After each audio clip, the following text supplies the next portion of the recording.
fakta terbaru hilangnya Yazid Ahmad Firdaus, 26, di Bukit Mongkrang sejak Minggu, 18 Januari 2026, diungkapkan Sekretaris Daerah Provinsi Jawa Tengah, Sumarno. Sebelum hilang, Yazid itu sempat membicarakan rencana membuka jalur pendakian baru di Bukit Mongkrang bersama temannya. Sumarno yang ditemui di Bukit Mongkrang, Rabu, 28 Januari 2026, mengatakan ayah Yazid merupakan teman satu angkatannya saat menempuh pendidikan di Sekolah Tinggi Akuntansi Negara, STAN.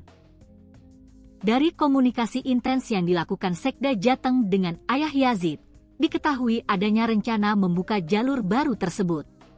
Saya kemarin ngobrol dengan bapaknya. Ternyata ada obrolan dengan temannya bikin jalur baru, kata Sumarno. Menurut Sumarno, jalur yang dimaksud berada di sekitar pos 3, kemudian berbelok ke arah kiri.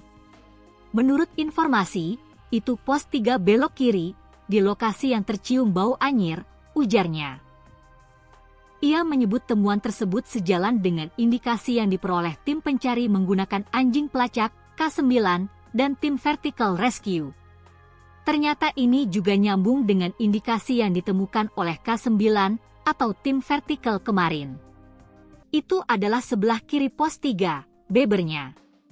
Sementara itu, pencarian terhadap Yazid oleh tim SAR gabungan hingga hari ke-10 masih belum membuahkan hasil. Kepala Kantor Basarnas Surakarta, Kamal Rizwandi, mengatakan pencarian dilakukan dengan berbagai metode, termasuk penyisiran darat, penggunaan K9, dan vertical rescue.